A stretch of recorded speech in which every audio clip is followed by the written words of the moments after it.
Assalamualaikum warahmatullahi wabarakatuh. Kami dari kelompok 8 ingin mempresentasikan hasil dari kerja kelompok kami mengenai tugas bahasa Indonesia. Yang pertama yaitu pengertian alinea, fungsi alinea, mengoreksi kesalahan kalimat, dan cara membuat ringkasan. Untuk mengefektifkan waktu, mari kita simak video ini. Terima kasih. Pertama, pengertian alinea.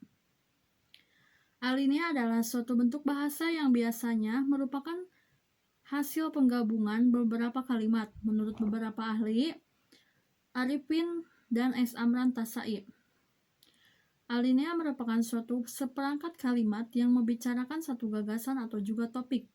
Menurut ramalan, alinea merupakan bagian yang terdiri dari sejumlah kalimat yang mengungkapkan satuan informasi menggunakan ide pokok, yakni sebagai pengendali. Menurut Lamuddin Finoza, alinea merupakan satuan dari bentuk bahasa yang biasanya itu merupakan hasil penggabungan dari beberapa kalimat. Lalu, fungsi alinea ada 7. Yang pertama, sebagai penampung fragmen pikiran atau ide pokok. Yang kedua, sebagai alat memudahkan membaca, memahami jalan pikiran pengarang. Yang ketiga, sebagai alat bagi pengarang untuk mengembangkan jalan pikiran secara sistematis. Yang keempat, sebagai pedoman bagi pembaca mengikuti dan memahami alur pikiran pengarang.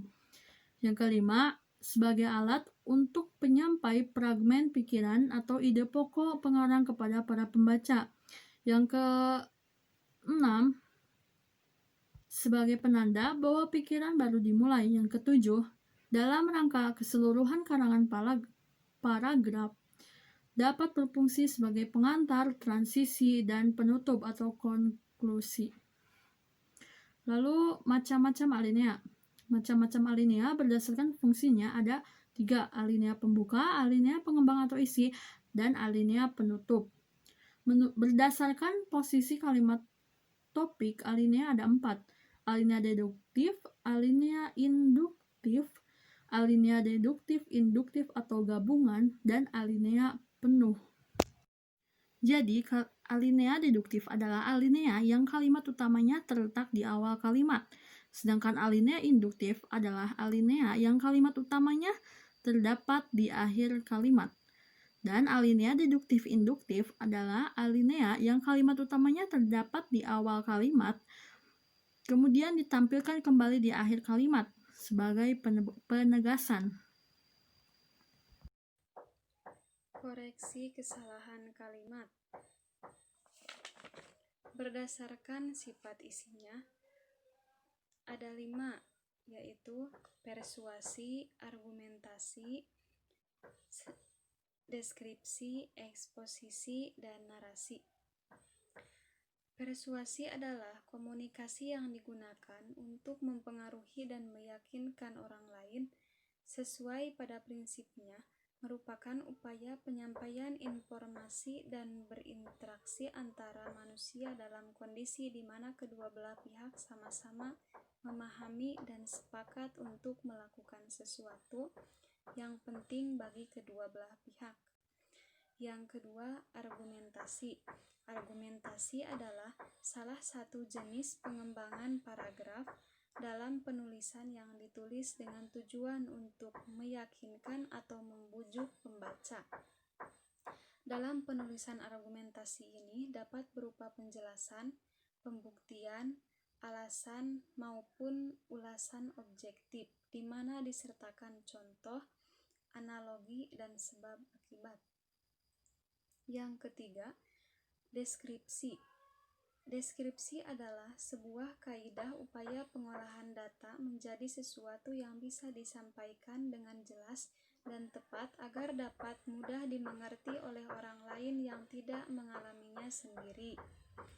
Yang keempat, eksposisi. Eksposisi adalah salah satu jenis pengembangan paragraf dalam penulisan yang dimana isinya ditulis dengan tujuan untuk menjelaskan atau memberikan pengertian dengan gaya penulisan yang singkat, akurat, dan padat. Yang kelima, narasi. Narasi adalah salah satu jenis pengembangan paragraf dalam sebuah tulisan yang rangkaian peristiwa dari waktu ke waktu dijabarkan dengan urutan awal, tengah, dan akhir. Kesalahan kalimat ada dua, yaitu kesalahan internal dan kesalahan eksternal. Kesalahan internal adalah kesalahan kalimat yang diukur dari unsur-unsur dalam kalimat. Kesalahan eksternal adalah kesalahan yang diukur dari unsur luar kalimat yang bersangkutan. Membetulkan kesalahan kalimat. Kalimat tanpa subjek, kalimat dengan objek berkata depan, konstruksi pemilik kata depan, kalimat yang pelaku dan verbanya tidak bersesuaian, penempatan yang salah kata aspek pada kalimat pasif berpronomina, dan yang terakhir, kesalahan pemakaian kata sarana. D. Cara membuat ringkasan teks. Ringkasan adalah sebuah cara menyajikan karangan dalam bentuk singkat dengan mempertahankan urutan isi dan sudut pandang pengarang aslinya, menurut Indriani pada tahun 2009. Adapun ringkasan teks adalah sebuah penyajian peristiwa atau kejadian yang panjang disajikan secara singkat, atau juga cara yang baik untuk memotong atau memangkas sajian sebuah hasil karangan yang panjang dan disajikan dalam bentuk sajian yang singkat. Adapun cara membuat ringkasan ada 3. Yang pertama yaitu membaca naskah asli. Membaca naskah asli maksudnya yaitu bacalah naskah sekali atau 2 kali dan terus berulang-ulang agar mengetahui karangan tersebut secara menyeluruh. Yang kedua yaitu mencatat gagasan utama. Apabila Anda sudah menangkap maksud, kesan, dan sudut pandang pengarang asli, selanjutnya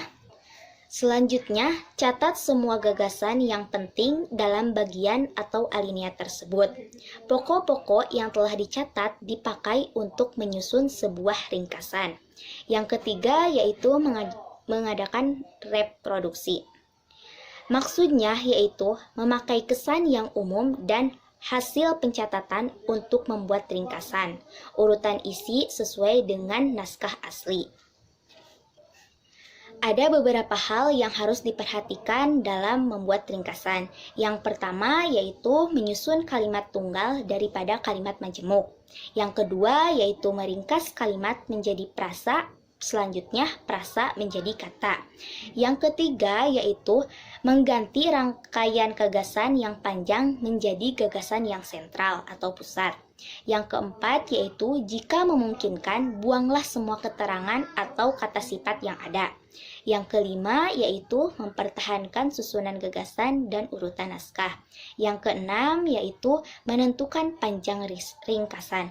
Maksud di sini yaitu dengan cara menghitung jumlah seluruh kata dalam karangan itu dan bagilah dengan 100.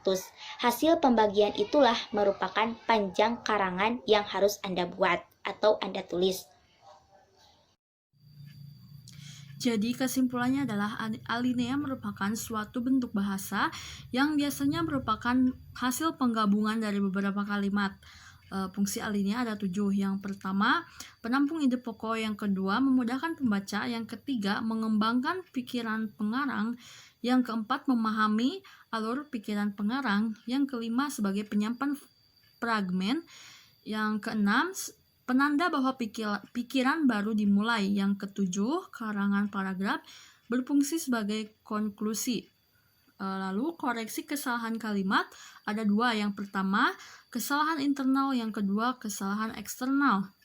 Dan cara membuat ringkasan teks. Yang pertama itu membaca naskah asli. Yang kedua, mencatat gagasan utama. Dan yang ketiga, mengadakan reproduksi. Mungkin sekian dari kelompok kami. Mohon maaf apabila ada kesalahan. Terima kasih. Wassalamualaikum warahmatullahi wabarakatuh.